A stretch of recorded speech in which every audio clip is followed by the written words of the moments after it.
Okay, we'll go ahead and get started. I call to order the meeting of the Manassas Park Governing Body for Tuesday, January 16th, 2024.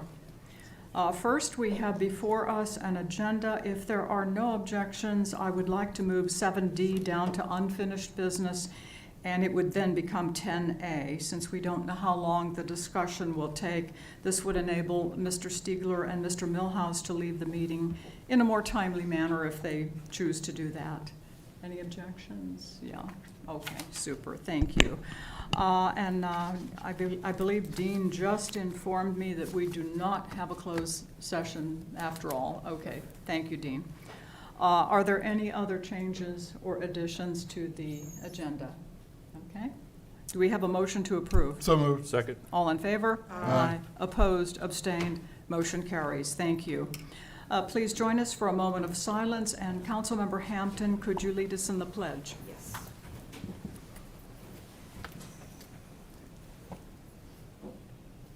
I pledge allegiance to the flag of the United States of America And to the republic for which it stands, one nation, under God, indivisible, with liberty and justice for all.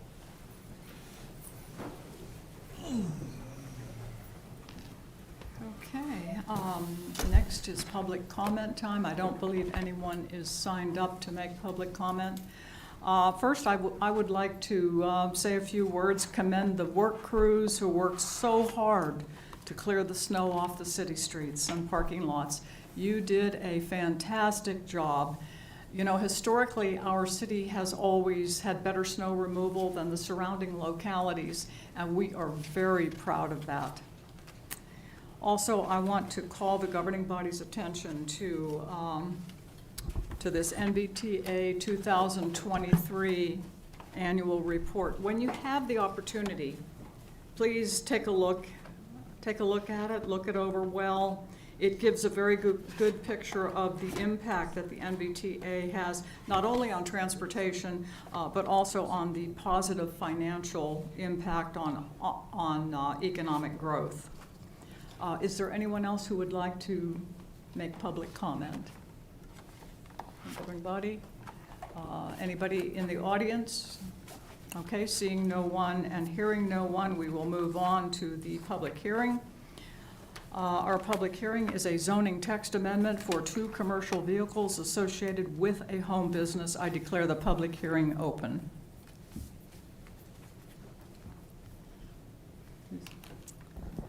Welcome, Mickey.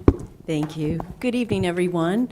I am Michelle Berry, the Planning and Zoning Administrator for the City of Manassas Park. This is a very quick and short zoning ordinance text amendment. It is based on the request of the governing body to increase the number of commercial vehicles associated with a home occupation to 2. It currently is at 1. Based on the discussion and the commercial vehicle parking restrictions that we pass, along with the commercial vehicles allowed to park in the driveway, which are the 2 permitted vehicles, we are increasing the home occupation regulations of allowing the commercial vehicle up to 2. So they'll align with our regulations that allow 2 commercial vehicles to be parked in the driveway. That's really essentially the amendment, and I'm happy to answer any questions. Okay, very straightforward. Comments or questions? Just one clarification. Even though they're allowed to park 2, they still are bound by the same rules, the same type of vehicles as the commercial? That is correct. They're called defined as permitted vehicles, and so that it's not a free-for-all. There are limitations on the size of the vehicles. Okay, thank you. Mm-hmm. Okay. Comments or questions? No? Okay.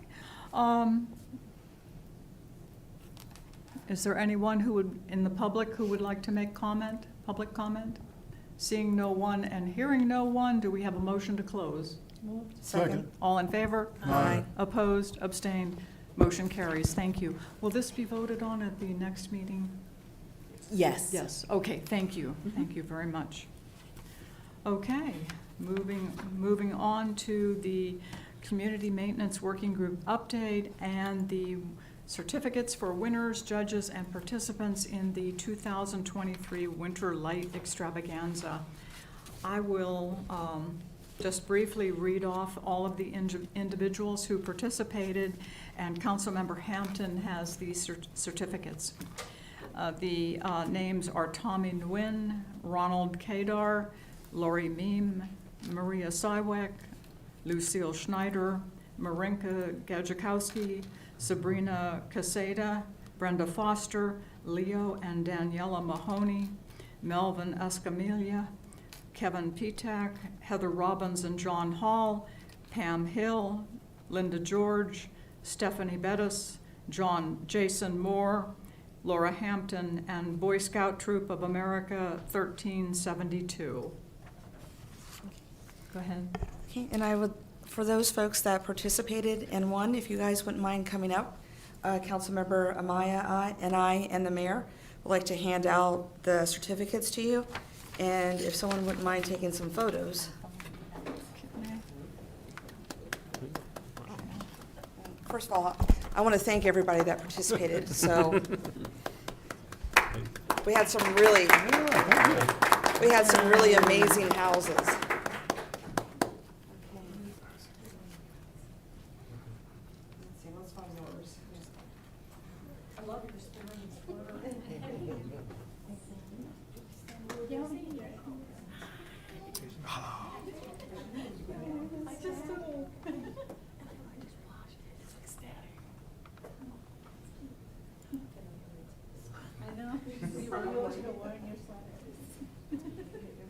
Thank you, Jason.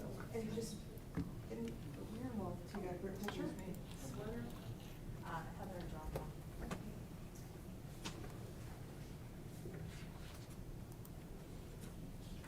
Dr. G's over here somewhere.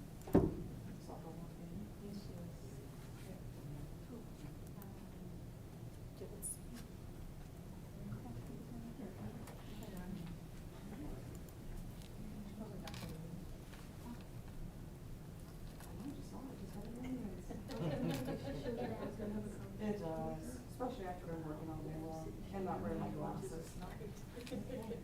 And just so everybody knows, the Halls won Best Citywide, and they will be the 2024 Grand Marshals.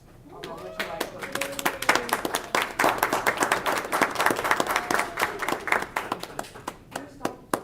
She just, I didn't know what we were doing. Come on up. We're getting our little. Sorry. Yay!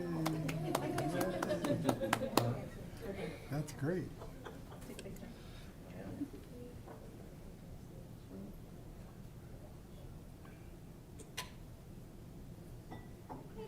Thank you all for participating, and we're glad to be back at the end of the 2024 Winter Lights Extravaganza.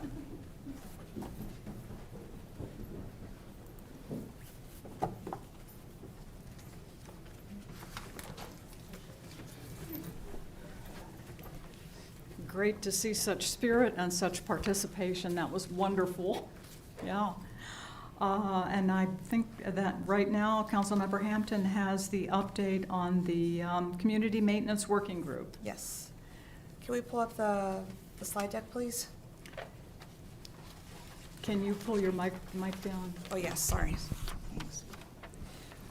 So while they're pulling up the slide deck, I'll just talk a little bit about the 2023 Winter Light Extravaganza.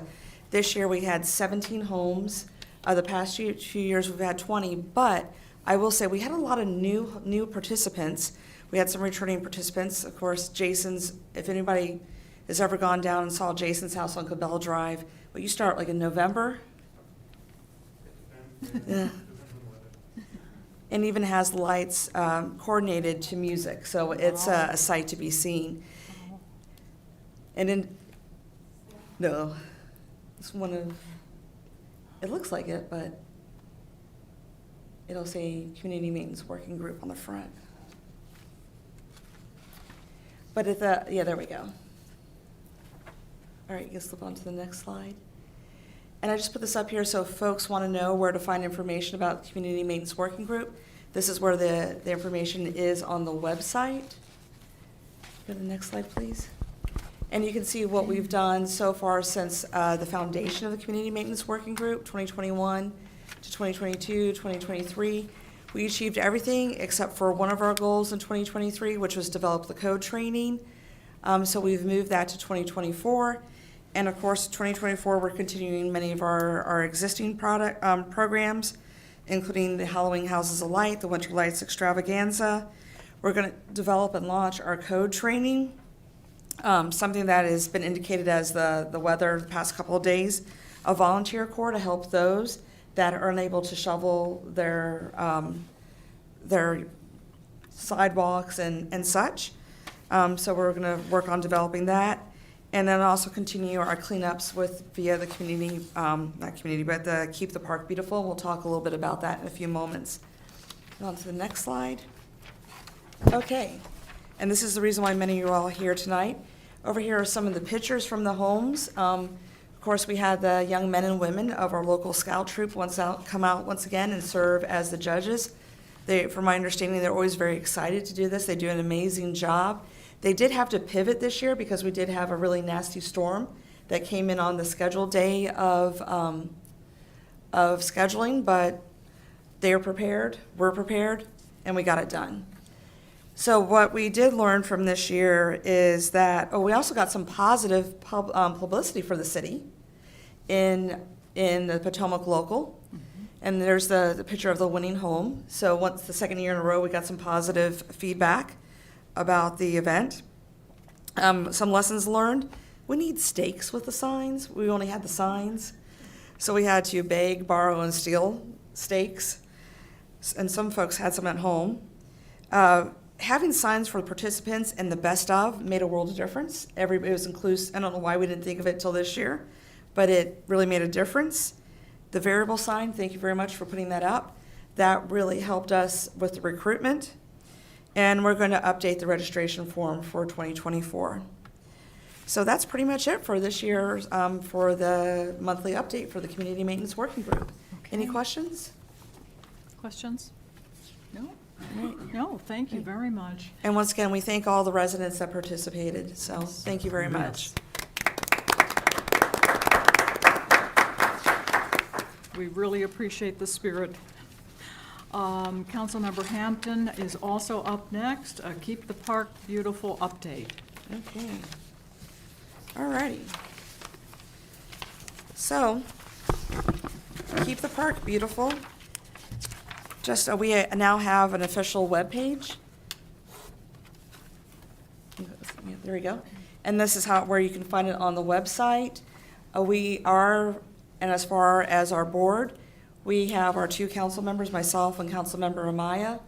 We do have 4 residents serving on the board. We have a vacancy for 1 individual. So if there's a resident anywhere in the city of Manassas Park that's interested in serving on the board, please reach out to us. The email's right there. We have the support of Yvette, the city's support from Yvette, and she does an amazing job keeping us straight. And we do meet on the 2nd Thursday of each month. So we held our first kickoff meeting in November. We held our first monthly board meeting last Thursday. And then to kind of give you a recap of what we did in calendar year 23. Now keep in mind, we weren't established until about this time last year. So we had a number of street cleanups in April around Polk Park and the surrounding streets. Unfortunately, in June, the Blooms Park cleanup had to be canceled due to the really bad air quality. We didn't want anybody going to the hospital that day. And then June through October, we surveyed every single street in the city to do the Community Appearance Index. That's part of the process for Keep the Park Beautiful. On your upper right-hand side is a picture from when we did one of the streets when we did the Community Index. Lower left side is from the pickup that we did in September around Costello Park and surrounding streets. And then in October, we used the $500 grant to buy cigarette receptacles, which are now distributed throughout the city. And as I mentioned earlier, in November, we had our kickoff meeting. So we're ready. In November, we started planning for calendar year 24. We're still in the process of fine-tuning some things, but we do know in March We are going to have a kickoff, a season kickoff over at Brandy Station. The exact details, I said, like I mentioned, are in the works, so as we have more information, we'll distribute that. We're also going to have a stream cleanup in the end of March, and if it's bad weather, then it'll be pushed to April. And then, of course, in April, we're going to have our litter cleanup, the exact location to be determined. Yessie and I were going to go out yesterday and take a look at one of the locations, but Mother Nature had other plans for us. So we'll try again this coming weekend. In June, we're going to do a Denver Drive cleanup. We learned from last September that is a street that is in dire need of some cleanup. And then we'll end September with a cleanup at Scott Drive Pocket Park. It does exist, right, Sarah? It's not urban legend, it does exist. And we'll hit the surrounding streets, probably Old Centerville Road and Cabell and some other streets. So that is what we have in store for calendar year 24 for Keep the Park Beautiful. Any questions? Comments or questions? That's a lot of progress. Yes, thank you, Councilmember Hampton. Well, we've got a really good group. Yeah, that's important. And you are still up. Can you give us an update on the 50th Anniversary Committee? Sure can. All right. So I'm going to show you some pictures. I've had some former residents and current residents go ahead and send me pictures that they've had in their houses. And on that second page, the upper left-hand corner and the two bottom right corner, that's back in the days when we used to have a 4th of July parade that would start at the shopping center and end up at Costello Park. I believe we stopped doing that in the mid-90s. We also have a throwback to what the Manassas Park Shopping Center looked like. I'm thinking probably back in the 70s, Ms. Connor. And also in the upper right-hand corner, a former resident sent me a number of pictures of the Manassas Park Yorkshire Little League that back in the day in Costello Park on a Saturday, you would not be able to find any parking because it was back-to-back baseball and softball games. The next page. So these are some, residents sent me some old school books, pictures from old school books and t-shirts. I wish I still had my Costello Elementary t-shirt. I don't know what happened to it. It disappeared somewhere back from kindergarten. Is there But anybody we know? I actually found some people that I know in the different yearbooks, the Yeah. pictures they sent me. Okay. And then I felt extremely old because then I saw the years. But the Manassas Park Elementary School, that used to exist at Costello Park. And Independence, other than maybe Miss Connor and I and maybe Yessie, does anybody know where Independence Elementary was at? It's on the very end of Lower Kent. It's now a school. Yeah. Yeah, it's church, right, and then it became our rec center / kindergarten / extended care. Yeah, So when I first worked for Parks and Rec, that's where I Yeah. worked at. yeah. Okay, so just kind of a recap of of our November 8th resolution. Our main committee is comprised of myself as the chair, Ms. Connor as the vice chair. We are in need of 2 more city council members because prior to the resolution, the discussion that we wanted instead of 2 city council members, 3 city council members. We do have 3 Manassas Park residents that are on the consent agenda to be approved tonight. These are folks that raised their hands. I haven't met the first individual, but of course we have former school board member Rachel Kirkland and former school board member and former city council member Vonnie Privett that are serving as part of the Manassas Park residents. And of course, we'll have a liaison or individual that we'll work through on the city manager staff as we organize things. Today, of course, I'm doing part of the monthly reporting. There will be formal minutes since it is a formal committee. Just as a reminder, as we go through the fiscal 25 budget process, we do need to put some money aside for the 50th anniversary. How much, I don't know, because we haven't started thinking about planning things yet. And as far as activities, like I said, folks have already started sending me photos. We'll have our first kickoff meeting once you approve the consent agenda and the 3 volunteers.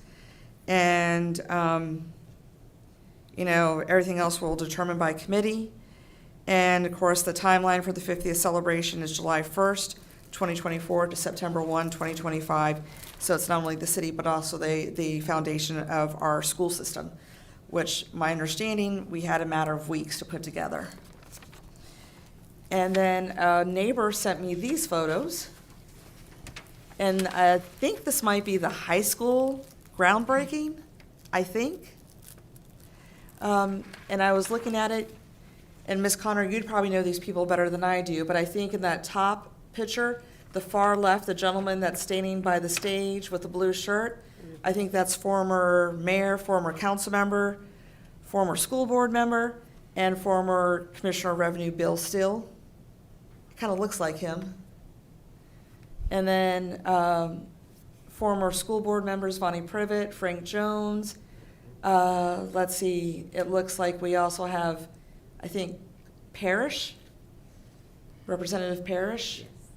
And who was the mayor next to Frank Jones? I'd have to see a bigger Wow. picture. This is not very clear. Yeah, I'm not Not sure very if clear. it's Maitland or Ernie Evans, I'm not sure. Or I'm just off. I'm not sure who. That looks like Ernie Evans, the second one with Harry Parrish. Okay. So that was about 30 years ago, and then just a random shot of some individuals at the groundbreaking. Yeah, that does look like Mayor Evans. It is, the second one is. Because Okay. he was mayor when we first moved into Manassas Park in December '94. Yeah, so Yeah. that picture has 3 former mayors in it. Yeah. Mhm. And then if you flip to the next page, back in the day, I remember back in the day, they used to have a homecoming parade. And these are pictures from basically 94, 95. Don't ask me what that float is. I think it's a cow of some sort.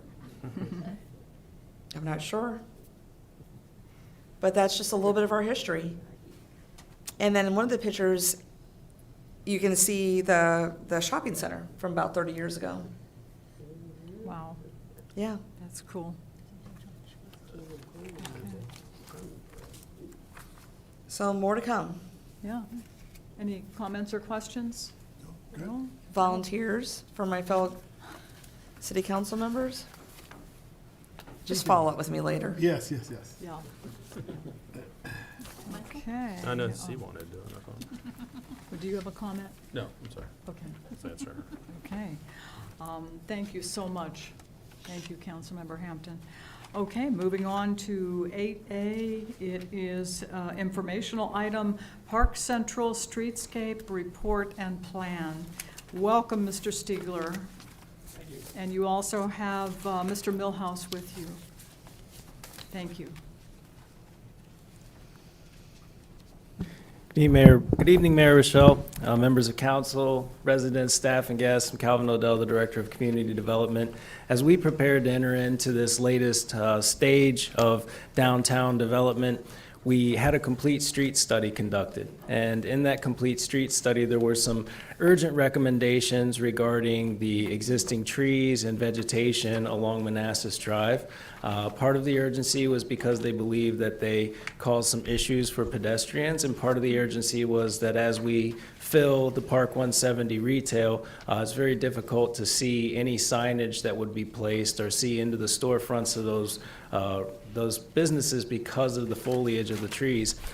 So we went ahead and contacted our on-call engineers, Pannoni, to do this project with an arborist, Mr. Ed Millhouse. But I would like to now introduce Dave Stiegler from Pannoni, who will now give their report and analysis of the Okay. trees and vegetation. Okay. Thank you. Welcome, Mr. Stiegler. I'm going to switch out the laptops here. Give me a second. I beg your pardon? I'm going to switch out the laptops here. I Oh, brought sure. my own laptop Sure. with the presentation on it. I will say, I really enjoyed the report. I especially like the emphasis on native plants. You know, I think they're so appropriate to the area. And I like the crime reduction through limiting plant height. I think that's important also. Good, good.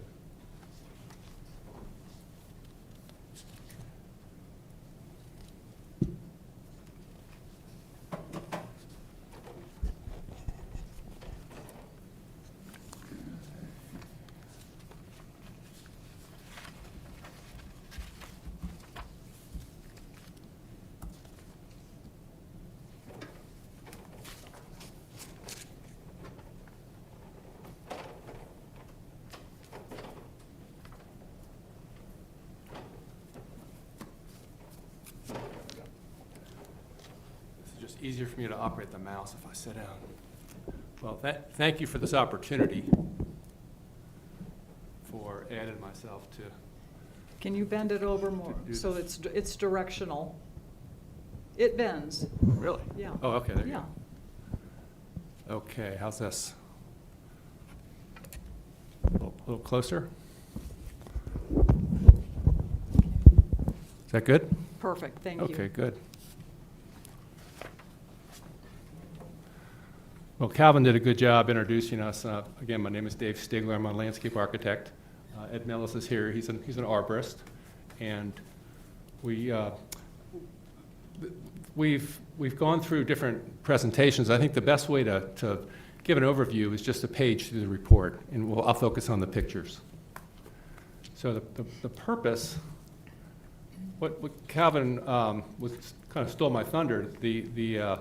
This really was kind of coming off the heels of another report that you did that you had a couple of years ago with the complete streets, and they said bring a team in and look at how you can improve the streets. So we really the purpose is to really improve the economic vibrancy, safety, and public enjoyment of the space. And in general, we identified, through the help of Ed, identified a lot of all the trees, about 150 trees, identified trees that were unhealthy, and also the trees that were not the right specimen for the use, for the various where it was. And we, in general, calling for replacements of those trees. And in some areas, there's a reduction in the amount of trees, but overall, throughout the whole Park Central area, there's actually a net increase of trees.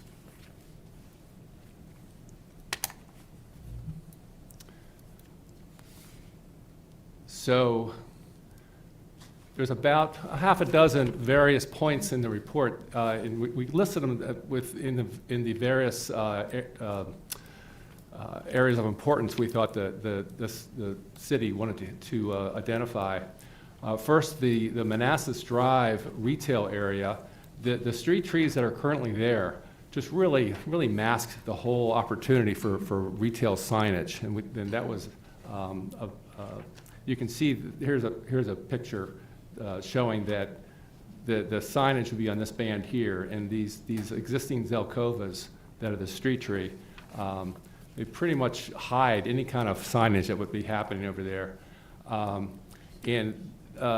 The predominant tree is a Zelkova. This is what it looks like close up, and there's not really this type of tree. You really can't print it up. The way the branches all come out in one glob in the middle here. There's better street trees that would allow you to limb them up. Here's a picture from Falls Church where they're using willow oaks, and now these are much more mature than the Zelkovas, but you can see that they've limbed them up a good 20 feet up, and they definitely have some better opportunities for signage here. So that's what we're proposing along. That's one of the street trees we're proposing along Manassas Drive. Here's another picture of Falls Church with willow oaks. Another street tree we're proposing along Manassas Drive is a London plane tree and ginkgo trees. And again, they can be limbed up, and they're a much better tree for street trees. I just want to add, this presentation is for you all, so if you have any kind of questions along the way, feel free to interrupt me, and we'll answer them if we can.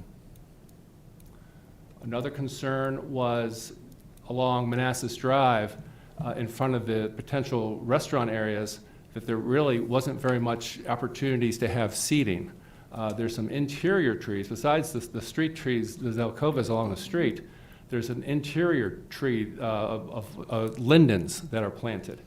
And we're proposing those to be removed, and that would increase the opportunity for some seating corrals for the retail or the restaurants for these areas.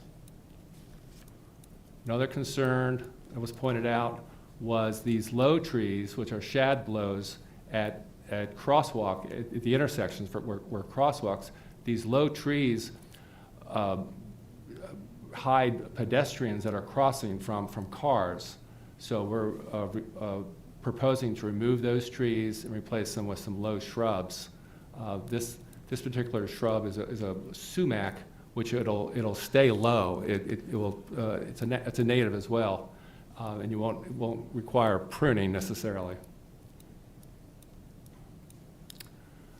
Another concern was for the future movie theater outdoor screen was to make sure that trees weren't going to block the view shed of when you have an event with the screen. This is a plan view of the city halls down here, and this is the future movie theater. And this would be where the screen is. There's several trees. There's 4 trees, 2 on each side, that they're small today, but in the future they'll grow, of course, and block the visibility of the view shed of this screen. So we're proposing those to be removed as well.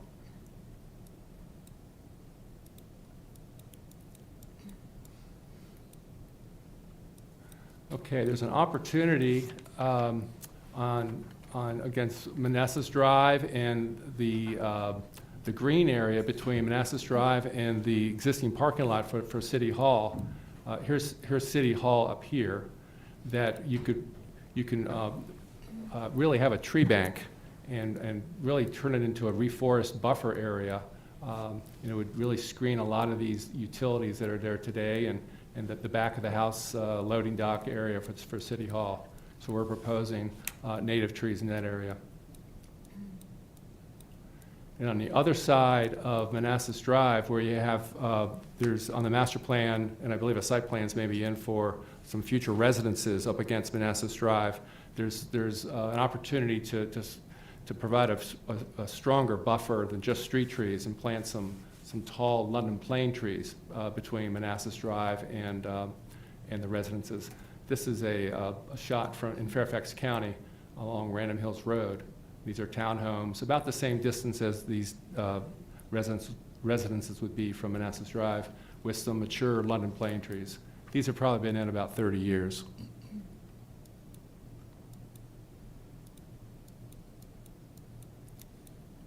Along Manassas Drive, there's several trees that Calvin mentioned that need to be limbed up, and today they're hazards for people hitting their heads and getting poked by these trees.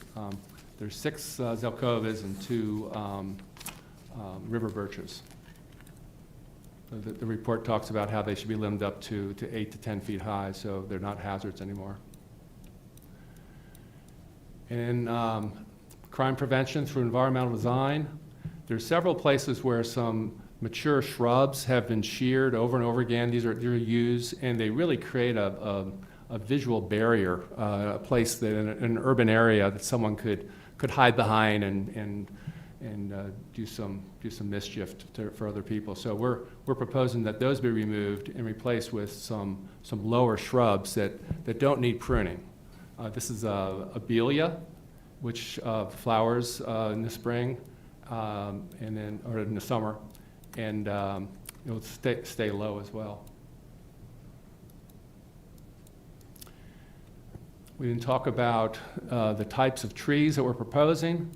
I'll just go through them real quickly here. A shad blow, it's a native tree. River birch is also a native tree. A ginkgo, this is in the fall. They have a beautiful yellow fall color. A black gum, again, a real showstopper in the fall. That's a native as well. London plane tree, and then 2 oaks, a swamp white oak and a willow oak. and both of the oaks are natives. Is the willow oak a member of the oak family or the willow family? Oak family. The oak family? Yeah. Okay. It's got a very skinny, slender leaf. That's why I think they call it a willow oak. Oh, okay. So it doesn't have the destructive root system that a willow tree would have? That's correct. Okay, thank you. Quick question about the river birch. Aren't those the ones that wind comes and the branches break down? Because we have a lot of kind of birch or beeches in our neighborhood, and every time we have windstorms, it's just a lot of breakage of the tree limbs. Is this the same type of tree? Ed, you want to answer that question? I think it's probably a different one.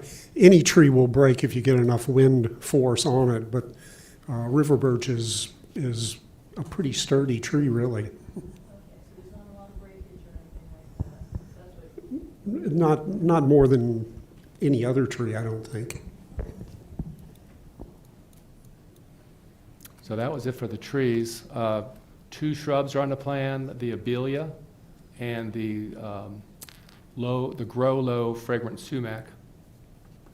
And again, these will stay low. They don't necessarily need to be sheared all the time, like the yews that are there today. And then in the planting beds with the trees, ornamental grasses. We've got 4 different types of grasses that'll change throughout the year. A couple more points with the report that the report brings out is that the tree planting areas really need to be of a good size. There's some planting areas out there today with trees that are really, in our opinion, too small. So that the plan calls for actually peeling back some portions of the sidewalk and making the bed bigger for the tree, enlarging the bed. There's an opportunity out there to have some raised beds, and that would be healthy for the tree. There's 2 places where there's existing concrete seat walls, and if an additional wall was put on this side and then this area filled in with new planting soil, that'd be a good condition for a planting bed for a tree.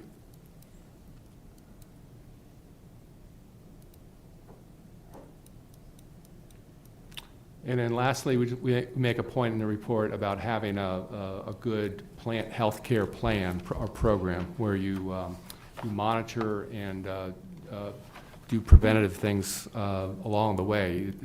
Plants are living organisms, and they have to be tended to. It's not like a building or something that just stays there. You have to keep it alive.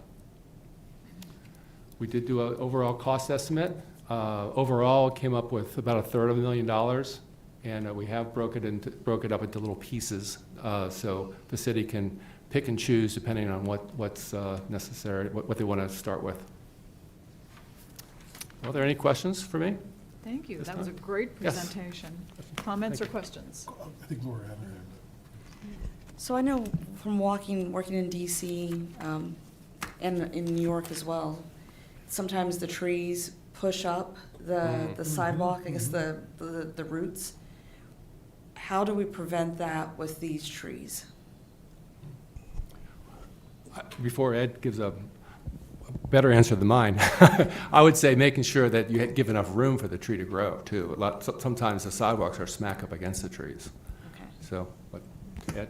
The conflict between trees and infrastructure is the most common complaint about trees worldwide. I don't think anybody's got a perfect answer for it. As Dave said, give the tree more room. You can make sure that the sidewalks and such are constructed to ASHTO standards, and that will reduce the likelihood of any problems. You monitor them, and if you see problems, then you address them in various ways. Okay, thank you. Follow up? Oh, okay. Do you have a question, comment? Yes. Go ahead. Oh, sure. Thank you. Thank you for the presentation, sir. You're welcome. The question I had is the removal of the trees along Manassas Drive, and I kind of understand the whole idea of blocking signage and things like that. How old are those trees that are there now? So Park 170 was built 15 years ago. Is that about right? So at that point, they were probably about 10 years old, maybe, the trees? And the trees that we are thinking of replacing once we chop those mature trees down would be how old? We're proposing 3-inch caliber trees. So that caliber is the thickness of the stem of the main trunk at 6 inches above the root ball. So they would go in about, the willow oaks would be about 15 feet high, Ed, you think? So we're not thinking of replacing mature trees with mature trees. We're thinking about going to a smaller, spindlier, younger type tree to go in there. Yes, for good reasons, though, too. To replace a big mature tree would be just astronomically expensive. Younger trees are more vivacious and have a better chance of survival with transplanting a tree, too. But yes, it will. You're taking a 20-year-old tree and replacing it with a 10-year-old tree. It's smaller. My fear is, and I appreciate the arguments, is it going to dramatically change the look of our downtown? And maybe that's a good thing. Maybe that's what this council wants to do. But keep in mind, a mature tree does not look like a 3-year-old tree. And it's going to take time to grow and all of those kinds of things. So- The other thing is you mentioned, I think a gecko tree. Ginkgo. Gecko. G- That's ginkgo. not the one that has those little things that fall from it that get on people's cars and they sap. This is funny. The female trees do. There's a male and a female. So you what I have thought. to get the male tree. And we're able to do that. We're able to determine, because I've been in communities where they've had these trees that drop this goo and That's right. things all over people's That- cars and clothes. That's right. It's a mess. We really want to avoid the female trees. How do you tell them apart? Do you do a DNA test? There's or a joke there somewhere.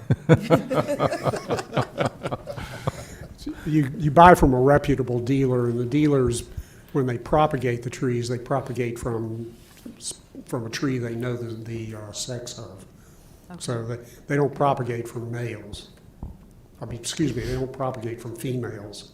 Okay. Every now and then you find a place where there is a female tree and it causes all sorts of grief. Okay, thank you.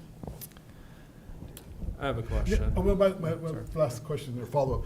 Are we talking about any irrigation in any of these, the plant beds, the trees, putting any kind of watering system in for them? No, I don't think it's necessary. In fact, the trees that are there today survive without irrigation. I think it's more trouble than it's worth. And Ed, you can add your opinion as well.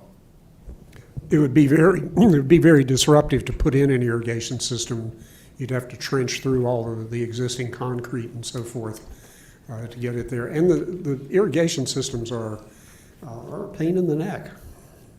They are euphemistically called irritation systems in the industry.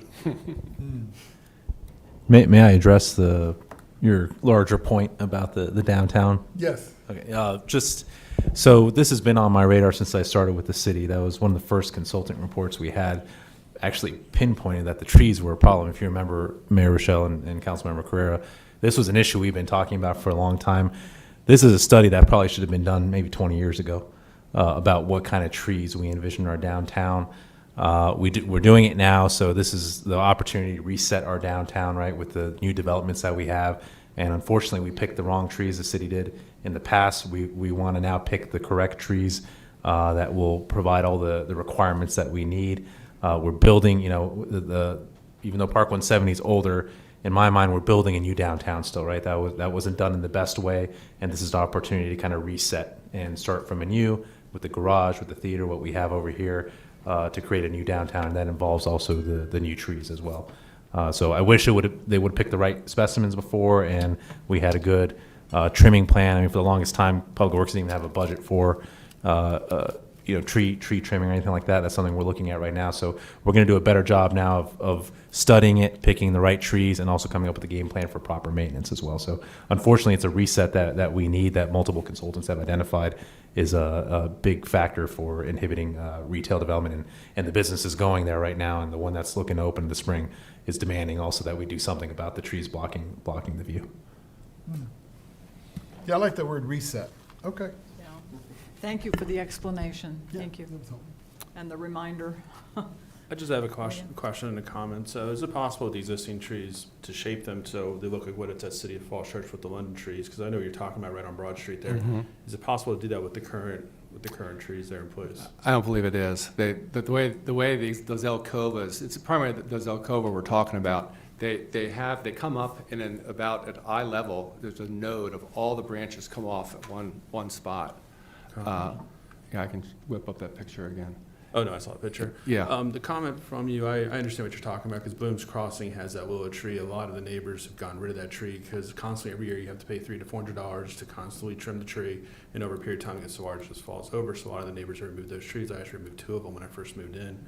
The other comment I want to say to you, I used to work for a Parks and Rec department in Arlington County. We had park planning, which had landscape architects. And in Arlington County, we have a lot of the trees and kind of the sidewalk buckles a little bit. And actually, a lot of the neighbors like that because it gives a natural, like, historical feel to it. And I would like that too. I would be okay with some of it buckling because it gives, you go to Old Town Alexandria, you see that, and it just gives a sense of character in the general area where you're at. So I kind of like that. And a lot of people in the community in Arlington did like that as well. So. Do you see that as something favorable? Well, I do. I think they're trippers. I think when the sidewalks heave up and they cause a little inch trip, that can be an issue with accessibility. And what they're doing now in Arlington is they're going around and shaving off the sidewalks so they're nice and smooth now. But yeah, and a lot of the tree wells in Arlington just aren't big enough as well. Yeah. That's the first thing I thought of was tripping. Yeah, ADA Wow. Right. problem. Exactly. I've almost tripped them a number of times in DC. I've tripped almost a number of times in DC Yeah. because of the trees Yeah. and the roots. Any other comments or questions? No, that's it. Thank you. Yes, ma'am. I have a question that's more directed towards the city manager. Laszlo, are there grants that we can apply for to help offset? The timing doesn't work. I think for future, yes, there are some. Well, I don't know about grants, but we're looking at potentially developing an earmark request to bring back to you all for downtown, transportation enhancements based off the Complete Streets project, and that does include a portion of the trees. But for Park 170 and the medians, those are kind of more urgent, right, to get addressed now as businesses look to open over the next year in Park 170. So the time we don't have enough time to really pursue aggressively the grants there, but we are looking for an earmark request, and we didn't see a lot, to be honest with you, for the trees. But as we find them, I think one may have popped up recently. We're definitely going to apply for it. Okay, thank you. Yep. Comments or questions? Let me add there, if I could, excuse me, Yes. there was a pretty substantial appropriation made by the federal government this past year for this sort of activity. There's a lag time, so that money will become available, what do you think, a year or 2, 3 years down the road. There will be other opportunities, more than we've seen in many years. Do you know what the grant is called? I don't, I hear from my colleagues around that a lot of money was appropriated. Yeah, and that's where it's, so the concern we had, it's like it's 2-3 years down the road, and we need to act now, at least with Park 170 and the medians. The things on this side of the street, I think we can wait and be patient on, but on the other side of the city, we have to act soon. Okay. Any other comments, questions? Okay, thank you so much. That was a wonderful, wonderful presentation. Thank you very much. Yeah, you're more than welcome to stay with us for the rest of the meeting, but we understand you might have other things to do. Okay.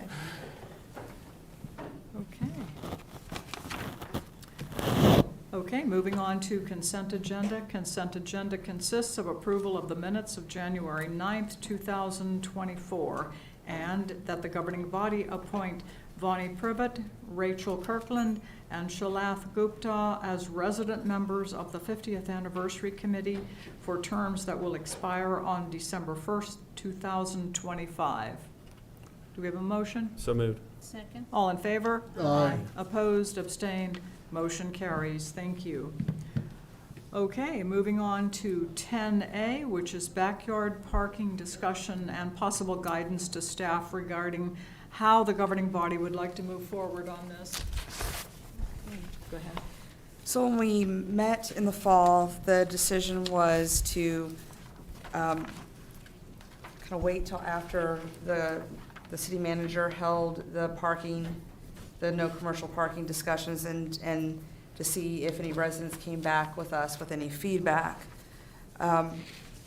So I brought it back because that's all now been completed. And, we've been at this for a little bit over 6 months.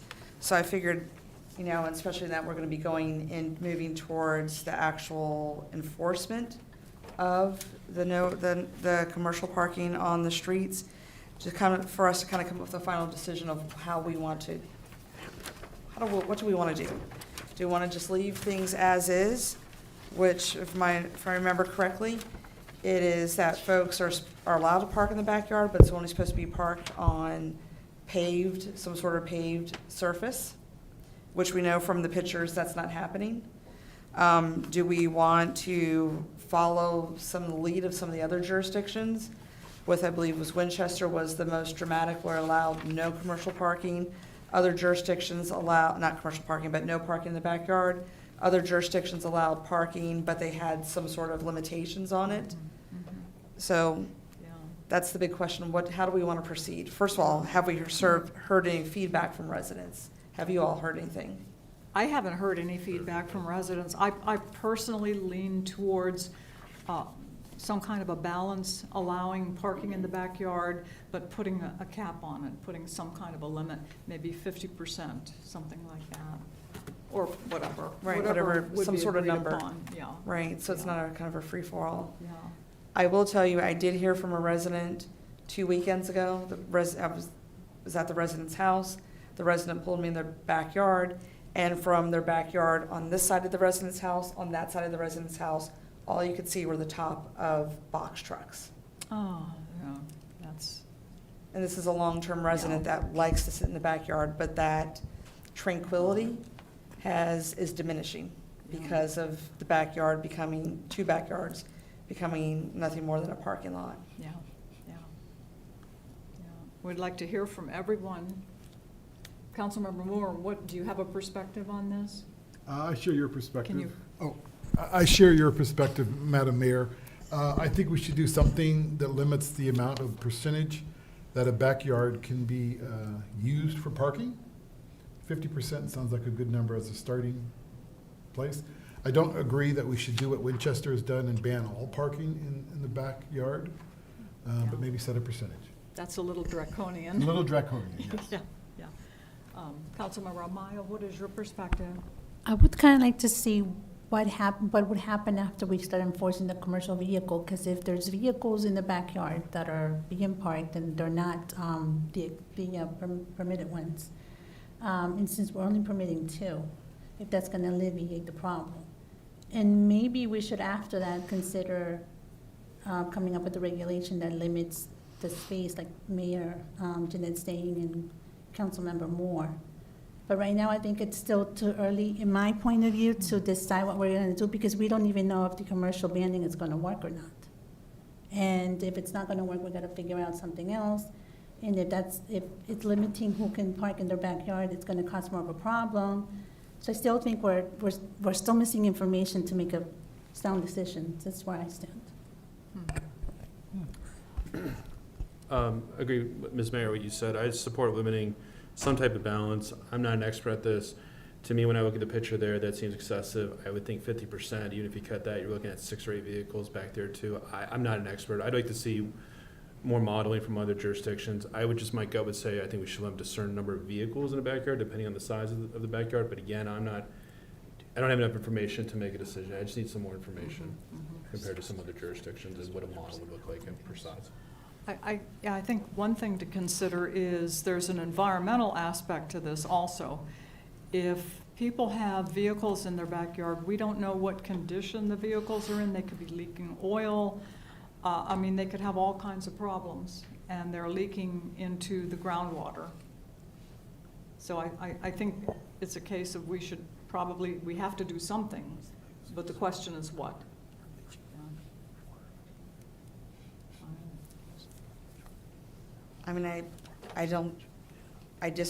Let's put it this way, I agree with you all that we don't go the way of Winchester, because we do have some houses that already have backyard parking, they have paved. But I do agree, we do have to do something. You know, I took a walk the other day and just kind of, I was walking around and just looked, and I did see vehicles in the backyard. I can't remember if they were commercial vehicles, they were definitely pickup trucks.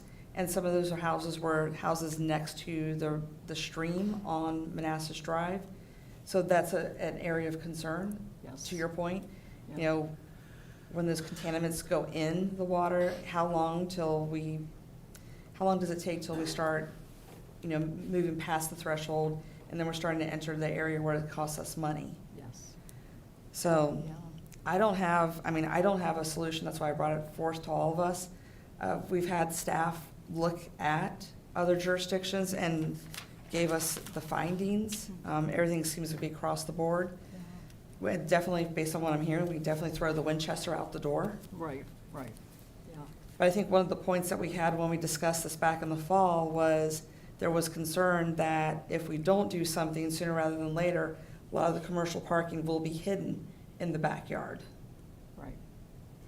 Well, you mentioned the residents with all the box trucks in the backyard.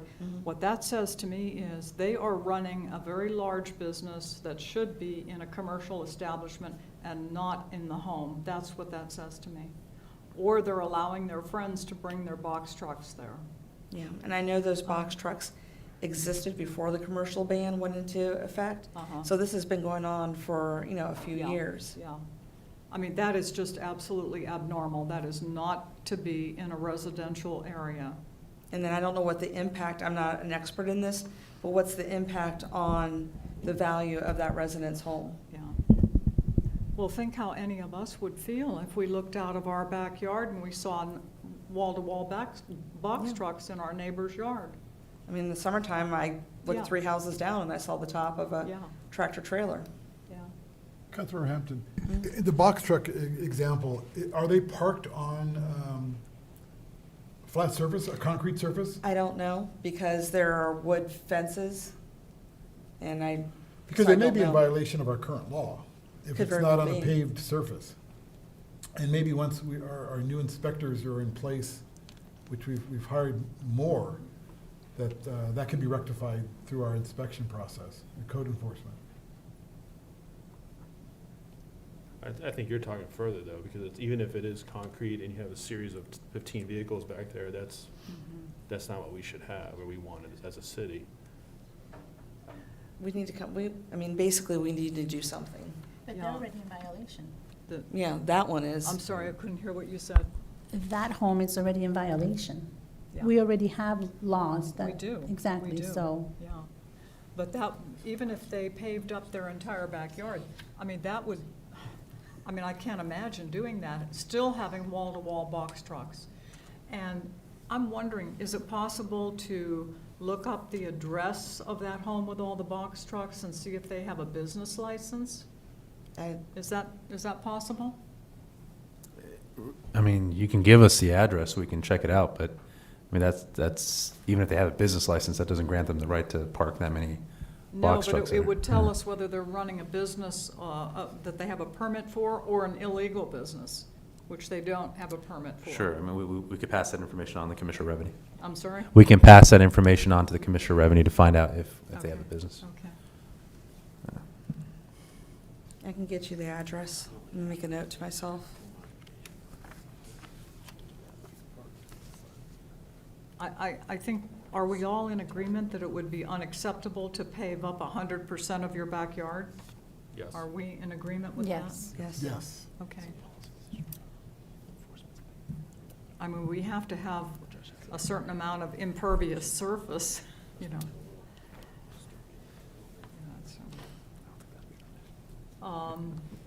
And Madam Mayor, would we grandfather, let's say we pass the law, 50% of your backyard can only be, we would grandfather the existing people that have concreted their entire backyard?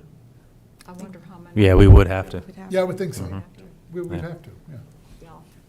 So any new person moving into our town would know that they could not cover their entire backyard with concrete. Councilman Moore, if I can just say, as long as they did it with a permit and they actually got permission from the city, if they did it on their own, they would not be grandfathered. Right. Because they need to be in compliance with the law, and that required them to come in and get a permit. Okay, If they're so- putting an impervious area like that. So if they concreted, say, 75% of their backyard, no permit, then they would have to remove that. Is that correct? If a permit is required, then yes, they would have Yeah, to. that's a slippery slope. Mhm. Do we have, We've been down that one. do we have do we have a law that we don't? I don't know right off the now we top of don't my have head. one. Yeah. So I think we need to figure out what we have now, what we currently have now, and then move from there, because maybe we just need better enforcement. I mean, we'd have to have It's- some way of documenting that they had it before the ordinance was changed anyway, so, you know, if they didn't come in and get a permit and we had no way of knowing, how would we prove that? Do you have a list? Are you able to pull data of everybody who pulled a permit for that specific? Yeah, I guess. I Yeah, would- but how far Pull that. back would that go? That's the issue. Like, how far back would our permits go for that kind of work? So our best permit data, most dependable, dates back to 1993, when the first electronic permitting system was implemented. That was the Bright system. Anything prior to 93 was really paper card files, and I couldn't say for sure. We're not required to hang on to that. We have, but you know, I can't say for sure before 93 that we would actually still have permit record. But anything after 93, 94 should have been entered into the Bright system, when we should still have evidence that there was a permit pulled for a specific purpose. Okay, Thank thank you. you, Calvin. Madam Mayor. Okay, so, yes. Can I ask Dean a question? So Dean, if we adopt an ordinance or resolution, whatever, that says you cannot pave 50% of your backyard, You can only pay up to 50%. up to 50% yeah. of your backyard going forward, and everything from this day forward is grandfathered, do we have the authority to do that? What do you mean, everything from this day I forward? mean, is grandfathered? anything else, anything that's out there existing now. So, yes, but the problem is, what if it wasn't done by permit, how do we even know it was installed correctly? I mean, you're kind of giving your stamp of approval then to something that might even be a hazard. I understand your point. Yeah. You could do it, yeah, I don't see a reason why you couldn't do it. Just say any existing paving, backyard paved areas are grandfathered in, and they wouldn't be able to expand it. Right, they wouldn't be able to expand it. Now, so our grandfather laws are, say that if you replace what's there, you know, you just can't expand it, but you can replace something that gets damaged. Would you want them to be able to do that if they can't? I mean, or would you want them to remove it at that point? Probably replace, Yeah, if they okay. had it there before. I mean, that would be the standard, yeah. That's what we do right now. Could the law state that if it was legally installed, then it would be grandfathered? Well, you don't even have to say that. Yes. That is the law. So Okay, if you that- pass a that's a law given. and it was legally installed before, you Okay. can't then have a law that comes, all of a sudden makes all those illegal, and you gotta Okay. tear them up. That's what the grandfather clause are for. Okay.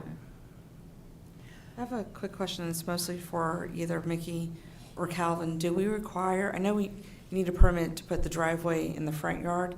Is a permit required if you wanted to put the driveway in the backyard as well?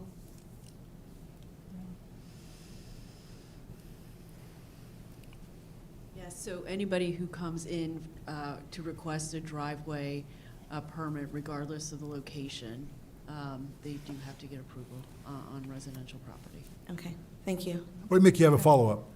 But let's say they come in and they're not calling it a driveway. I'm putting a concrete slab or pad in my backyard. Or hard space. Is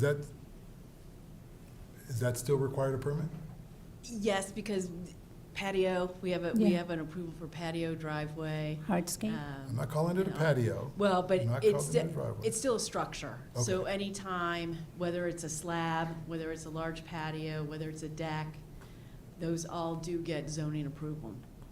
Now, not everything requires a building permit, but zoning approval, anything that's a structure, that's what we call a structure, we do get zoning approval for that. We make them draw it as best they can, so we have documentation on that. Thanks. Okay. I have a question. I know you were in Herndon prior. What was the rule in Herndon?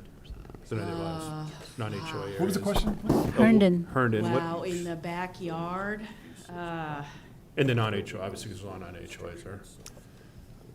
honestly, it's been so long, I don't really remember. I know they did have but they had a coverage, they had like a maximum 25% coverage of the entire lot, for any kind of, Front and back? impervious.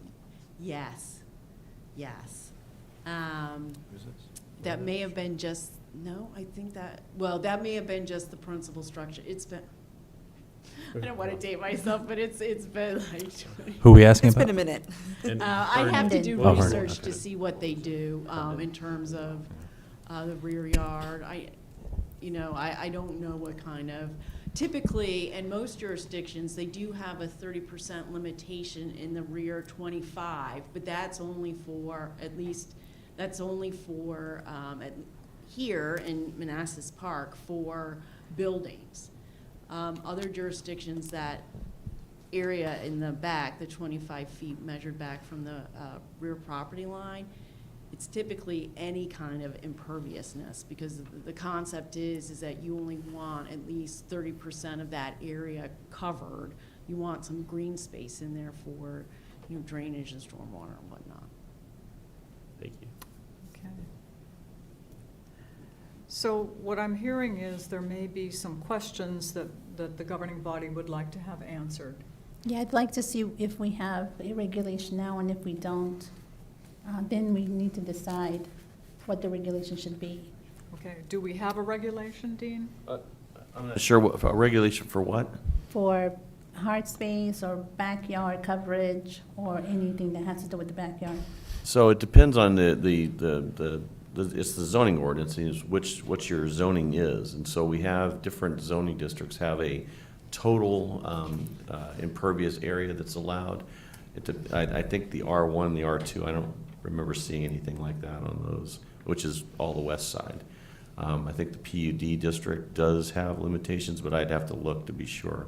So it's not just an answer for everywhere in the No, city. I It depends understand. on the zoning. Okay. Okay.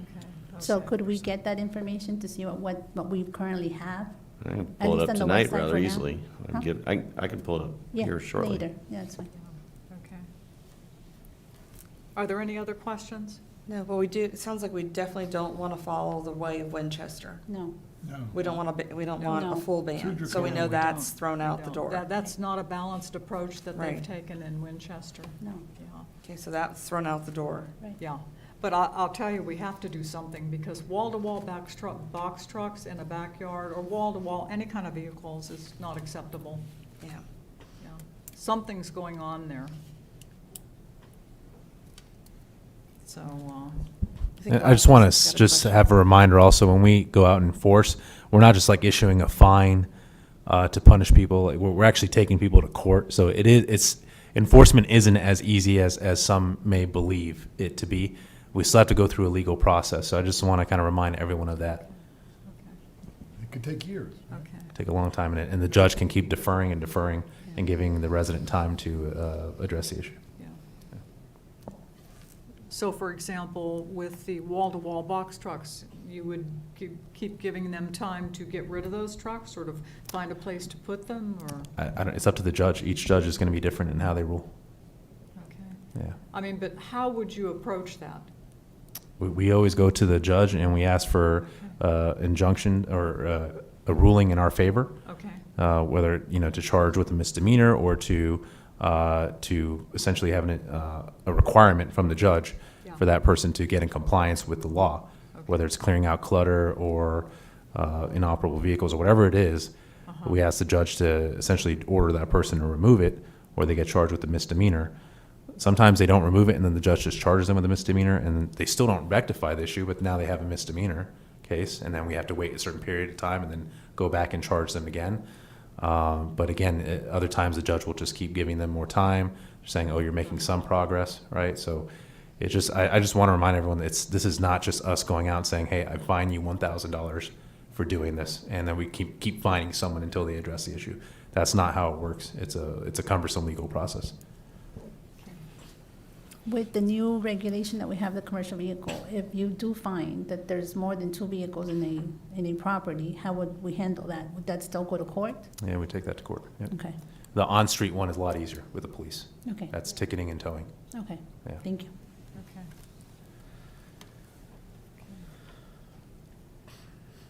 I think Dean's still looking up. Dean's looking up. Okay. Oh, so R1 and R2, which is on the west side, there aren't any restrictions I've found. PUD, it's a maximum of 70% impervious area on the lot. If you're just looking at percentage of impervious area, and that's pretty much all the single-family dwellings on the east side. Here in the middle are mainly townhomes, and there's nothing in the R2. I don't know about, you know, the PUD. If these are all PUD, they'd fall into that same restriction. But I haven't looked at the specific parking requirements on backyards yet, so there might be something there too. But typically, it's a percentage of impervious area on the lot when you're dealing with just the overall area of the lot, which you guys were talking about. If you're looking at requirements specifically for backyards, I'm not aware of anything like that here. So Dean, when you say R1 and R2 have no restrictions, does that mean that there are no requirements? There's nothing written in the code regarding There's nothing in parking? the district regulations typically will specify things like, you know, the front yard, how far or how much front yard you have to have from the property line, side yards, backyards.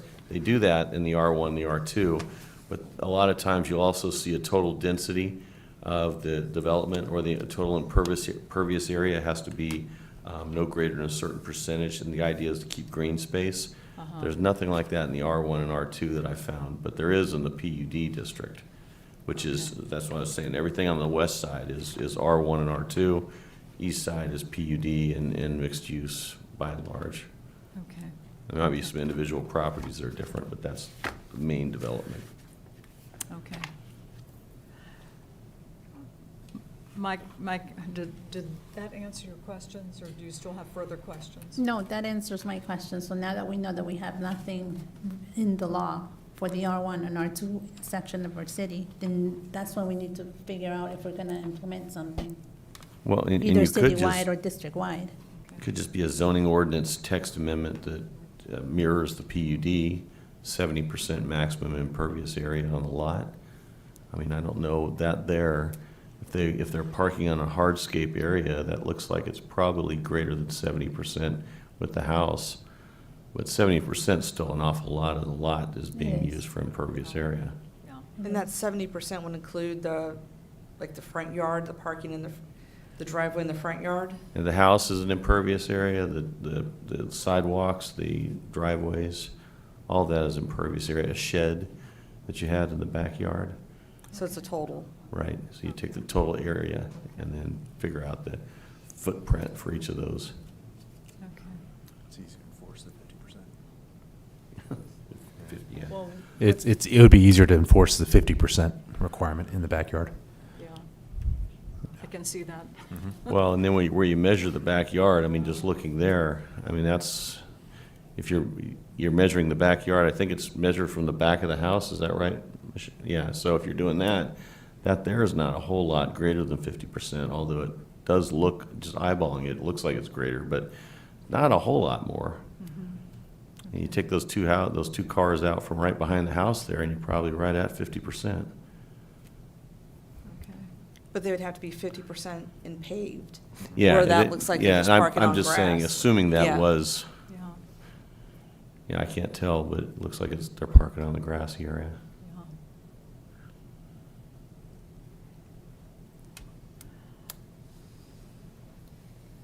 Okay, in light of this information, what is our preference now? Have you reevaluated, or? I will go with my colleagues on the diocese. I'm still at the 50%. I think Councilmember Mai made a good point of us waiting to see how the enforcement of the no commercial parking, maybe revisit this in 3 to 6 months and see if we still have an issue with backyard parking. I still favor the 50%. My concern about postponement is we've already postponed it once. And 3 to 6 months is going to take us into the spring and the summer, and that's when people sit in their backyard and enjoy their backyard.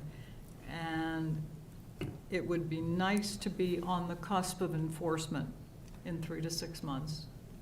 So I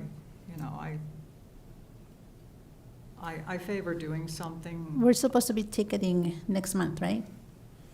Yeah, well, in February, we start ticketing for on-street violations, so a fine will be assessed with that, and then for Mickey's team, a notice of violation, that if it's not addressed, then we're taking them to court for the on-property violations of having more than 2 or a non-permitted commercial vehicle. So you are saying 50% permitted parking or adding, what are you guys calling it? Impervious area to a property, that's only the backyard in the R1, R2 sections, right? That's what we're discussing right now? Okay, but you're saying that we have a 70% on the other side in the central part of the city. Well, the east side of the city, where everything is PUD, is 70% of the total lot cannot be impervious. So if you take the house, the driveway, the sidewalks, sheds, patio, add all that up, it can't be greater than 70%. So why can't we keep it the same way on the R1 and the R2 section? Well, you could. On the west side. There's That yeah, way I mean, you it's a could. uniform ordinance, not just gonna be one side is this way and the other side's that way. I think we should keep it at 70, that way that we have it now. We already have a regulation and just add it to the rest of the city. On the west side, approximately how much does the house, the driveway, and the sidewalk, what is the average percentage? Do we have a guess at that? Well, those lots there are kind of deep on the west side. They're deep, and the houses tend to be a little smaller. So, I would imagine it would be less than 50% of the total area would be impervious on the west side, except for the McMansions that have gone up over there, where they've paved a lot of the back area. But Yeah, because if the homes are smaller, I'm concerned that we could end up with even more than 50% of the backyard paved over. Thanks. I mean, that's conceivable. theoretically, yeah. So if you had a house is 40%, you still had 60 available total in the backyard. You could get over 50% of the backyard. It seems like. Yeah. Which is what I think we're trying to avoid. Well, you could have so this is just the total area. You can still have a backyard regulation, limitation. I mean, there's nothing that says you can't do both. Oh. Okay, so we could go with the 70 Yeah, and you yet could, yeah. still have a cap of 50% on the backyard. In the PUD as well. You And can do it on the PUD east and is- west. Yeah, there's nothing to stop it. It's just, this is what we have right now. Okay. You so folks determine what's in the zoning ordinance We can do that in the R1, R2. And PUD. and We PUD. would do it all citywide, it wouldn't just be one section or the other. Whatever we decide to do has to be citywide. Right.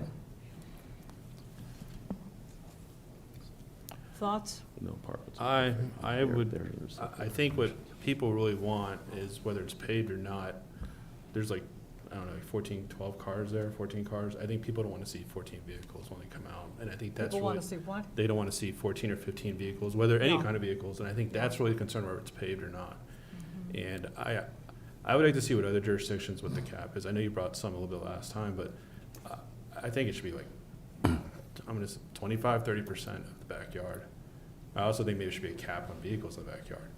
Not in the side. Well, the cap on vehicles is kind of hard to enforce because you have different size vehicles. So it's better to have a total area or a total percentage. Okay, so I think Williamsburg was 30%, but I can go back and check. That was the one that I found that remember had. I think it was yeah. Williamsburg. I think the concern generally is not if it's paved or not. I think people come out and they see a parking lot and neighbors feel it's a quality of life and it's an Yeah. issue. And I don't think we need to rely on what other localities do. We don't want to go the route of Winchester because that's like off the cliff, Right. you know, Yeah. that's And way too the reason I strict. want to do Winchester, because unfortunately, it's a one-car driveway, and, you know, people have to park in the back. I think if there was two side by side and on all the homes on the west side, I think it would have been, this wouldn't be so much of an issue. So I do understand why people do park on the side and towards the back, so. I still think it can't be rushed though, because you need to get input from the city as well, from residents. And then we still need to see how the commercial ban that we have now is gonna affect all these issues. And then, like you're saying, those might all be passenger cars, they might not be all commercial cars. And like you said, you could have 10 cars in the backyard, and they all could be sedans or SUVs, and would that alleviate the problem, or is it just the box trucks that are bothering you? Because if it's the box truck, we still have to figure out if what we have now is going to work. I don't think we should rush it. I don't think we should make a decision. Well, so there's a couple of thoughts behind that. We haven't rushed it. We've been at this discussion since July of last year.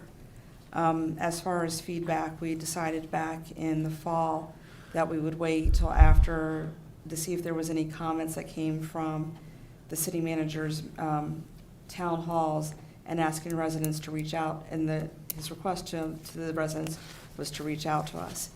Now, we will get resident feedback, because if we will have to have a public hearing, right? If we make any adjustments to, so that's, that burden's on the, not burden, but that's, the residents need to come out if they have problems with what we decide, the proposed solution, then then they need to come out and speak at that time, as well as speak to us. There's been opportunities since, like I said, since July. The issue is just not box trucks. There are a number of houses where there are cars in the backyard. Number of houses where I've heard from other residents, people move in, the first thing they do is put down gravel, and what was a pristine backyard has now become basically a parking lot. And then there's the one infamous house down there on, Lambert and Holden, that has 22 plus cars in the backyard. So the issue is not only just box trucks, it's just regular cars. Yeah. It's also quality of life. Yeah, and the environment. Yeah. If I can just add from the town halls, I mean, the feedback that I got when I brought this up, just to share sentiment from the public. Again, that public was people, I think, largely who were opposed to the no commercial ban as well, so it's going to be a little bit different perspective skewed, but a lot of them were upset that they see a big issue on the west side is just a lack of parking. So any regulations you have, restrictions that reduce the amount of parking, is frustrating to them because they have a hard enough time finding parking. So they scoffed at the idea of even restricting backyard parking, because they're like, where are we supposed to park? That was sentiments that they had. But they also said that when they see 10 cars parked in the backyard, they know that's an abuse, right? So it's kind of a mixed bag, but at least those were the sentiments shared that during the town halls. You know, what would be interesting is to try and correlate the number of cars parked in the backyard, like if there's 10 or 12 cars, is that house also renting out? You know, I mean, who do those 10, 12 cars belong to? It could be illegal renters, so it's like a turducken of problems. So are we going to make a decision tonight? I'd like to hear from the other two I'd like to hear from the vice mayor and the other council member. Just if we could just hold off just one meet till Okay. that's just Okay. that's my thought. Okay. I think this should go on the agenda for discussion at the very next meeting, the first meeting in February. And by that time, Dean can look up even more information, anything related to backyard, paving, anything. Could you email us the codes so that I can look over them, the ones that you're reading? Oh, yeah, I can do Please, that. And, thank you. Yeah, how in-depth is this, do you want me to do? I mean, do you want me to go outside the city, or we just do? What we have What's that? now, I think. Yeah, Give I us don't- Just what we have right now? and then- Okay. I don't think it's necessary to go outside the city. No, it's Okay. what we have now, All right, just, set it out exactly what we have as far as parking. yes. Yeah, Okay. yeah, okay. If you could like put it in writing and send us an email or something so we can I'll be happy have it to. to look over again and again.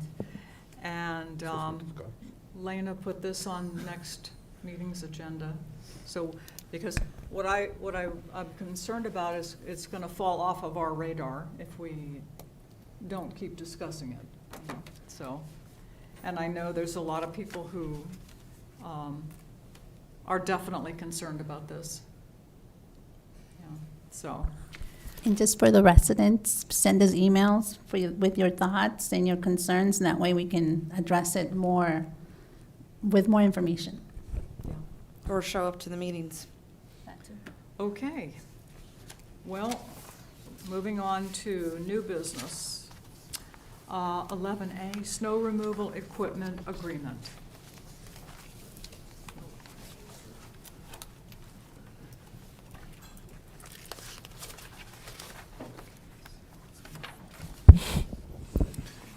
Good evening again, Mayor Rischel, members of council, residents, staff, and guests. I'm Calvin Odell, the Director of Community Development. The item before you tonight was really created because if you remember last year in December, we had to retire a dump truck, and we immediately put in an order for a new one. Unfortunately, that dump truck is still not here. Yeah. And that means that we have one dump truck to accomplish all of the snow removal operations with, and that really becomes an issue because the dump truck is the only vehicle we have that can carry a large spreader that can actually spread salt the entire length of Manassas Drive. So if you want to do the plow train, where we cover the entire length of Manassas Drive in one trip with one crew, we really need two dump trucks that are spreading salt the entire time. So this does create a logistical issue with just the way we're used to operating in major snowstorms. Because in major snowstorms, we will declare a snow emergency, all the vehicles will be removed from the snow emergency routes, and our trucks will operate in a plow train on those snow emergency routes until such time as we actually are down to blacktop on those routes and can start hitting the side streets. Unfortunately, we don't think we're getting this dump truck until the end of March, beginning of April. That's what the company that's fitting out the chassis is telling us. We don't have any reason to believe they lied to us and this thing's gonna pop into our hands next week. But the other issue is really, we always could run into a storm, and we have. In my tenure in the city, we had Snowmageddon, and we also had Winter Storm Jonas, where we wound up hiring contract services to get us through the storm. Now, most of that was just material removal. We had such large mounds of snow, there was nowhere to put them, and if we put them anywhere, they were blocking sidewalks, so we had to start removing material. This actually, we've asked for a quote that includes your typical pickup trucks with the smaller spreaders and the smaller plow blades, the large dump trucks that we really need with the large capacity spreaders and the wide blades, and then also skid steers, rubber tire loaders, things that we could actually use to remove material if we needed to. Do we think we'll have to pull the trigger on this? I don't know for sure. I know that the agenda item says 3 inches or more, but we just had 3 to 4 inches, and we didn't need this service. So this is something that Laszlo and Wayne and I would be discussing ahead of every storm. What's the real potential here that we're going to need any sort of services out of this agreement? But the important thing is just to have the agreement in place so that if it comes down to the weather reports calling for 12 to 15 inches of snow and we don't think we're going to be able to do it in-house, we can go ahead and get some equipment and operators lined up to give us a hand so that we're not stranding citizens, not stranding residents of our city with, snow-covered streets. So that's really all there is to it. JRS Logistics was the company that responded to our list, and they actually did not have all of their equipment committed to VDOT or shopping centers, which is amazing because normally if you're reaching out this late in the year, people are already committed to other purposes. So we were very happy to see that we were able to find someone that could provide these services. Are we 100% thrilled with the costs and rates? No, but that's snow removal and that's demand.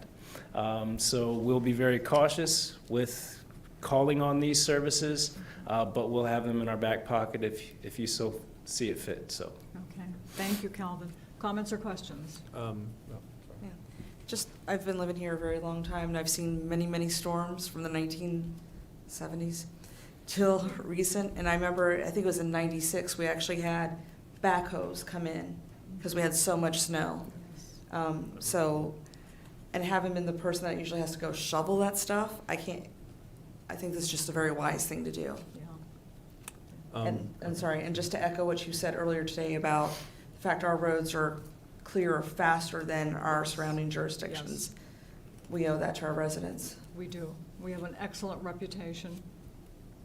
Go ahead. I appreciate your staff. They do a great job, and you do a great job as director. A quick question, just, is there possible FEMA reimbursement for this? Because I know sometimes you get so heavy, FEMA can reimburse partially. So anytime, and I think we went through this with the last FEMA emergency, which was Jonas. And I think we were able to apply for some reimbursement for the contract services. I don't think that When applied you get to our reimbursement, what is generally, like, what do they generally give you? Like, how much is it? It's not hundreds of thousands. I can't remember on the staffing. I think We it got, was- I thought, about 90,000 that time. Yeah. Yeah, and for COVID as well. So, but it just, the governor has to ask the president to declare. If yeah. you do get that, how does that work? It's an application? It's an application process. Keith has done it multiple times now. How He fast can do you discuss. get the reimbursement? Is it like a 60-day, 90-day? No, it's a No. lot longer. It's So- usually a year or two before we Year or see that two? money. Oh, yeah. Mike, it's the federal government. Yeah. Keith, you remember, it's been, like, COVID was like a year and a half, 2 years, right? Yeah, so once the state emergency is declared and we're eligible for reimbursement, we have to apply, and it takes the state a minimum of 90 days to even process the application. So for example, for COVID, we applied, the first tranche was I think in 2021, and we didn't get it until like late 2022. So it takes a while. Okay. And then you just apply through the FEMA website, I assume, it's under jurisdiction code, and do they require proof and all that, or do they just? Yeah, I mean, you have to send documentation. They can audit you as well. I remember actually from Jonas, I wasn't here, but like 2 years after, we were still getting reimbursements, and I was asking what this was for. So it just takes a long time. Okay, thank you. So do we only pay when we call them? Yes, this does not obligate us to anything. Signing of this agreement, entering into this agreement with JRS Logistics does not obligate us to anything financially. That money would be obligated when we give them advance notice that we intend them to have pieces of equipment X, Y, and Z on staff for this event on this day. And then that is when we would start the clock, So essentially. it just gives us the potential. Gives us the potential to call on these services. How with- much notice do they need for the equipment? I believe they want 48 hours. 48 hours? But I think that they said they can do it with 24 hours advance notice. And just to compare Ashbrit, we used that regional disaster management contract 1 year to help us out of a storm. And they wanted 72 hours advance notice, and there was a minimum attached to that. Similar, where if you had more than 5 pieces of equipment, they wanted a supervisor on staff. I saw that in this agreement too. Yeah. But Ashbrit was probably more expensive than this, and they wanted greater advance notice. I think they did wind up helping us with 48 hours notice, but it was something where they could have said no. We didn't give them enough notice. Okay, thank you. Comments or questions? No? Is that it? No comments? Okay, thank you, Calvin. The staff recommended motion is that the governing body approve and authorize the city manager to sign an agreement with JRS Logistics LLC to provide support for snow removal operations on an as-needed basis, as presented and subject to final review by city attorney. So moved. Second. All in favor? Aye. Opposed? Abstained? Motion carries. Thank you. Thank you. Thank you. Next, we have citywide Office 365 subscription renewal.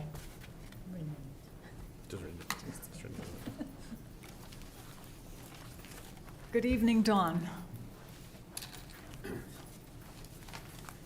Good evening, Mayor and governing body. I'm here tonight. Our contract is ending. They only do 3-year contracts for Office 365. Ours ends in end of February.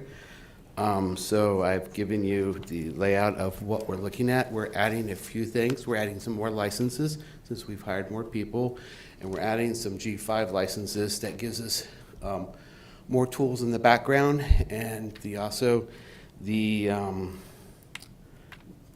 what was it, Power BI for 5 people to use. Okay. Comments or questions? Yes, Dean? I just want to make a comment. I mean, it's not clear here on the agenda item, but we're writing a VITA contract, a state government contract. So the pricing, even though it's over $200,000, it's not small procurement. We're writing a contract. Okay, thank you, Dean. Any other comments or questions down here? No? Okay. Thanks, Don. Staff recommended motion is that the governing body approve and authorize the city manager to sign the necessary contractual documents to renew the city's Office 365 subscription for 3 years at a cost not to exceed $225,692.77 as presented, subject to final review by city attorney. So moved. Second. All in favor? Aye. Opposed? Abstained? Motion carries. Thank you. Thank you. Okay. Thank you. And moving on to our second public comment time. Is there anyone who would like to make public comment? Yes, ma'am. Please come to the microphone, speak directly into the microphone, state your name and address, and limit yourself to 3 minutes. Okay. Good evening. My name is Marinka Gadzikowski. I live at 127 Scott Drive. And I'm actually grateful to the City Council for helping get speed bumps installed on Scott Drive. Really appreciate that. Definitely have seen slower moving traffic, and so that's been great because there's a lot of kids on our street. The one thing that I would like to ask is that last spring I mentioned that the speed limit sign on Scott Drive is both small and on the passenger side of the street. It's somewhat obscured, if you're heading down Manassas Drive and you make a right onto Scott, you'll see what I mean. It could be moved to the left. I would love to swap it out with that speed sign that is on the way to the VRE, but I know that's probably not in the cards. I'd even be willing to move this sign for the city free of charge. I do great work and I have my own tools. So if that could just be moved, maybe people would see that it really is a residential speed limit sign and it needs to be abided by. Thank you. Did you want to comment? Yeah, I'm getting a quote to do that, or to install the sign on the other side. I can beat it. Thank you, ma'am. Okay, city manager's report. Just a reminder, February 2nd, if you can get me your budget guidance. Okay. Did you send us what we sent you last year? No. Let me do that right now. Yeah. Okay. We have no closed meeting. Is there anything else for the good of the city? January 2nd. Just that it's going to Okay. be really cold. Our warming center is going to be still open? Yes, Okay. yeah. And bring your The police dogs in. station is 24/7. Yeah. Okay. Do we have a motion to adjourn? So moved. Second. All in favor? Aye. Opposed, abstained, motion carries. Thank you, everyone. Weekend.